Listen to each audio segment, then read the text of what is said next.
Ciao a tutti e bentornati su moto.it per un'altra delle nostre prove. Stavolta siamo alla prima presa di contatto con l'Honda Forza 750, una delle novità più importanti per il 2021 per la casa di Tokyo. La base, la conoscete, è quella della piattaforma Integra, debuttato tanti anni fa con tutte le NC, e questo Forza 750 sostituisce addirittura il capostipite Integra con un'altra proposta a metà fra lo sport e il Gran Turismo. La vogliono chiamare Sport GT e secondo me ci prendono abbastanza in pieno. Come al solito adesso intanto vediamo com'è fatta, vi racconto un pochino dati tecnici, ve lo faccio vedere da fermo, poi si sale in sella e commentiamo come va. Andiamo. Allora, il primo colpo d'occhio rivela inevitabilmente una Honda. Per come la vedo io siamo a metà fra il precedente Integra e diversi canoni stilistici del Forza. Ha perso un pochino quella grinta dell'avantreno, quella snellezza dell'avantreno, naturalmente un po' più massiccio, ma qui stiamo parlando di un nuovo 7,5. Allora, il 7,5 si riconosce, lo vedete subito la piattaforma qua, un DCT chiaramente, quella che ha debuttato diversi anni fa con le NC 750, anzi scusate 700 alla nascita, poi è diventata 750 e ancora una volta evoluta ancora una volta, vi dico perché una serie di ottimizzazioni lo hanno portato a alleggerirsi di 1,5 kg, guadagnare in prestazioni, perché da 55 cavalli siamo passati a 58,6, senza penalizzare i consumi che rimangono da riferimento per come è nata questa piattaforma. Una piattaforma basata su motore a corsa lunga, una scelta atipica per il mercato motociclistico dove di solito i motori appunto hanno l'alesaggio superiore alla corsa, girano più alti. Qui ci si concentra sulla coppia, perché il top delle prestazioni di questa piattaforma viene erogata ai medi regimi, dove si passa più tempo nella guida normale. Allora, continuiamo con la linea. A me piace davvero tanto, qui la vedete nella colorazione blu, ce ne sono 4, c'è un rosso, c'è un bellissimo grigio argento e c'è il grintoso nero. Qua davanti il frontale palesemente molto aggressivo, molto sportivo, fari naturalmente completamente a LED, qui sotto ci sono le prese d'aria di un airbox, anche lui completamente rivisto perché diciamo il motore è stato davvero rivoluzionato. Naturalmente lo schema rimane sempre quello, con un forcellone, qua lo vedete, non si riesce a vedere il telaio, ma il forcellone è presso fuso in alluminio. Il telaio invece è a tubi in acciaio. Sospensioni di stampo motociclistico, naturalmente, con una forcella stile da 41 mm Showa, non regolabile, naturalmente, guardate, pinze, attacco radiale, dischi da 310 mm, roba che fino a qualche anno fa si trovava solo sulle super sportive, e al retrotreno naturalmente un bel monoammortizzatore che non riusciamo a vedere, o meglio, si intravede ma non riesco a farvelo sicuramente vedere bene con la telecamera. Allora, il Forza 750 è naturalmente omologato Euro 5, lo scarico sembra visivamente identico a quello dell'XADV, ma cambia completamente. Al suo interno sono presenti 2 catalizzatori, sparisce la sonda lambda in favore di una nuova sonda con altra tecnologia che praticamente si diffonderà con l'arrivo dell'Euro 5 perché è molto più precisa. Qua vediamo il gruppo trasmissione naturalmente a doppia frizione di Honda. Allora, con l'Euro 5 arriva anche il ride by wire, o throttle by wire come ama chiamarlo Honda. Faccio vedere il cruscotto acceso, davvero molto bello, un'unità TFT molto completa e completamente personalizzabile, perché utilizzando l'affollatissimo blocchetto sinistro, non uso l'aggettivo a caso perché uno dei pochissimi, forse l'unico difetto di questo scooter, che cosa succede? Che possiamo configurarci il display con diversi tipi, un po' come avviene sulle sportive della casa di Tokyo. Molto bello, completissimo e questo sì, estremamente leggibile. Che cosa troviamo ancora qua sul display?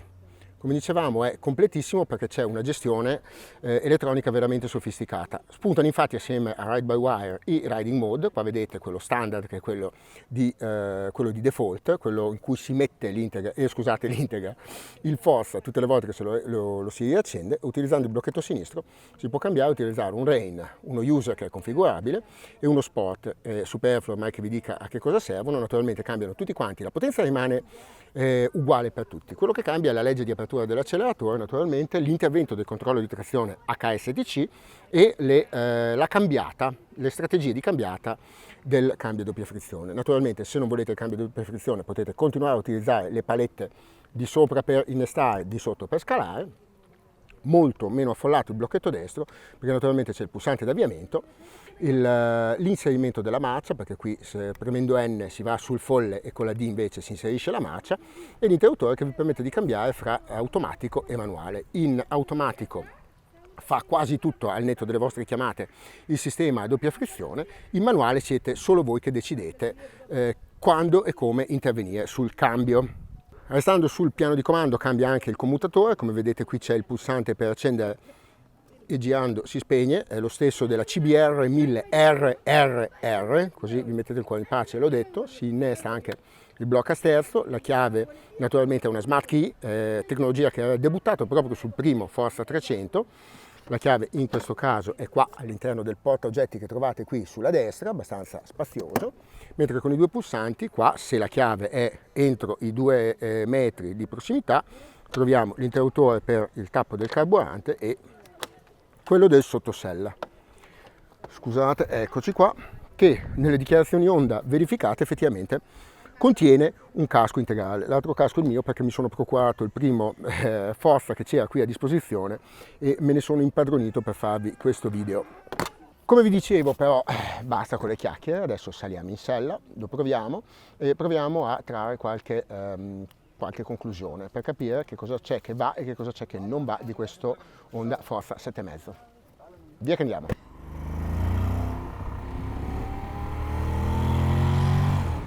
Eccoci qua, finalmente in sella, come al solito. Questo Forza 750, ve lo dico sinceramente, a me piace molto. Non sarà sportivo come qualche concorrente, ma come ci ha raccontato Honda fin dall'inizio, è un bellissimo GT, con comunque una gran bella guidabilità. Ma andiamo con ordine. Partiamo dalla posizione di guida. Adesso rallentiamo. Partiamo dalla posizione di guida, è bella ampia, c'è spazio per piloti di tutte le taglie e c'è ampia libertà su dove tenere i piedi. Potete tenerli indietro o qua sotto come sto facendo io per guidare, un po' sportivo, in maniera un po' dinamico, potete rilassarvi con il piede in avanti sui trasferimenti.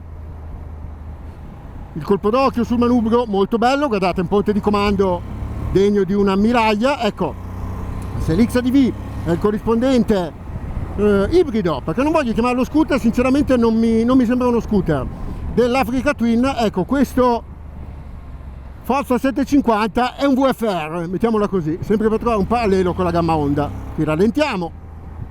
Allora approfittiamo di questo tratto a bassissima velocità per parlare del comportamento urbano, che è quello più indicato per la modalità di guida standard, come vedete qui. La risposta del DCT è molto dolce, così occhio, è migliorata anche rispetto alle versioni precedenti, manca quella scattosità in innesto che caratterizzava le prime versioni del DCT. Una cosa da segnalare è che a freddo sulla partenza l'Euro 5 peggiora ancora il comportamento del motore rispetto all'Euro 4, quella strappettosità, chiamiamola così, che si trovava con l'Euro 4 a freddo con l'Euro 5 ancora presente, se non peggio, ma una volta che si scalda il motore diventa fluidissimo. Guardate, clac clac clac. Cambio delle marce senza il minimo strappo, un pelo di gas e via. Veramente a puntissimo. La tonalità di scarico non so cosa sentite, visto che il microfono qua dentro al casco è quella classica zoppicante del bicilindrico Fasata 270. Mettiamola così, è diventata ancora un po' più civile. Allora, quando si esce dai centri abitati, la mappa standard è ancora molto bella se si vuole guidare rilassati. Se invece si vuole sfruttare la dinamica, che vi assicuro è davvero bella, di questo Forza 750, che non avrà ambizioni sportive, però ragazzi, a me sembra che si guidi davvero molto bene. Anche in questo caso, come per l'XADV, so che mi attirerò le antipatie di molti, ma non riesco a considerarlo uno scooter. Questa è una moto per il manubrio, per la configurazione ciclistica. E quindi stavo dicendo, a questo punto vale la pena di cambiare e utilizzare la mappa sport. Come qua vedete, cambia l'innesto, cambia la decisione, come potete vedere, nella risposta all'acceleratore, e cambia la strategia di cambiata del DCT. Qui con la standard probabilmente sarei già in sesta, qua come vedete invece mi tiene la terza e me la sfrutta tutta per darmi la possibilità di guidare. Tra l'altro facendo anche una gustosissima, l'ho sentita prima, doppietta in scalata quando si guida un po' più cattivi. Quando la strada è un pochino più aperta, come dicevo, la modalità sport è molto più divertente, guardate. Una bella doppietta in scalata, è veramente gustoso, per questo vi dico il Forza 750 è sicuramente più una moto che non uno scooter. Quindi potete guidare come volete. Allora, consumi, vi posso dire, allora, qui vedete il consumo istantaneo, il consumo medio 4,5 litri per 100 km, ma vi posso dire che è un consumo fatto a ritmi da presentazione stampa, quindi con tante accelerate e frenate per fare le foto e le riprese video, quindi si riesce sicuramente a consumare ancora di meno guidando con un po' di criterio, però come vi ho già detto la tentazione di mettere la mappa a sport e divertirsi a guidare con questo Forza 7,5 è veramente elevatissima. Ok, il momento di tirare le somme. Come avete visto la nostra prova si è svolta su tutti i terreni di elezione di questo Forza 750, il traffico convulso di Roma, dei bei trasferimenti autostradali e soprattutto un bel misto. Abbiamo simulato una bella giornata con una bella gita fuori porta. Come si è comportato? Allora, sul misto ve l'ho già descritto, avete già capito che è un mezzo molto molto divertente. I suoi 235 kg con il pieno, quindi con il pieno di benzina, spariscono non appena ci si muove a una velocità decente, diciamo pedonale, come spesso succede sulle Honda. Nel traffico cittadino il DCT ormai ha raggiunto una maturità tale, una fluidità che vi consente di vincolarsi anche dal traffico congestionato come quello di Roma senza troppi problemi. E, naturalmente la massa non è quella di un SH per stare in casa Honda, ma naturalmente fatte le debite proporzioni ci si muove molto bene. Sul trasferimento autostradale si viaggia da signori perché la protezione aerodinamica è davvero notevole, il plexiglass non è più regolabile ma è un'altezza che soddisfa praticamente tutti, la stabilità anche a velocità un pochino superiori a quella del limite nazionale è veramente impeccabile e insomma il Forza è veramente una proposta matura e completa. Insomma tutti i pregi e nessun difetto, ma non proprio. Allora, non mi è piaciuto molto il blocchetto sinistro che è veramente tanto affollato. D'altra parte con tanta elettronica servono tanti comandi e quindi ci si può passare sopra. Sono sicuro che con un pochino più di abitudine di quello che mi ha consentito questo giro di un 150 km più o meno, imparerete a non scambiare l'indicatore delle frecce col commutatore che gestisce i menu e le visualizzazioni del cruscotto TFT. Segnalo anche il motore, insomma, è estremamente efficiente, è estremamente efficace, adesso ha finalmente una bella potenza, spinge bene, avete sentito come gira in modalità sport, ma forse manca un qualcosina a livello di personalità. Per il resto ragazzi è uno scooter veramente meraviglioso, o meglio, come ho detto prima, è più una moto che uno scooter. Sicuramente nella guida siamo molto più vicini alla moto tradizionale che non allo scooter. Quando arriva quanto costa? Dunque arriva a dicembre nelle concessionarie e quanto costa? Se lo preordinate adesso e comunque fino al 15 di dicembre ve lo portate a casa con 11.590 euro, quotazione che comprende i primi due tagliandi che ballano per circa 300-350 euro, quindi una quotazione di assoluto favore. Quanto costerà dopo?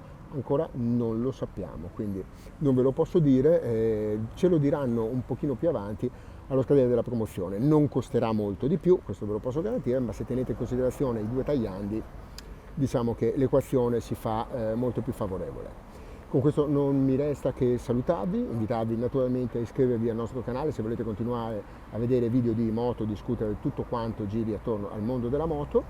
Se vi è piaciuto mettete un like, se non vi è piaciuto impareremo dai nostri errori, cercheremo di migliorare. Un saluto a tutti e arrivederci alla prossima prova. Ciao!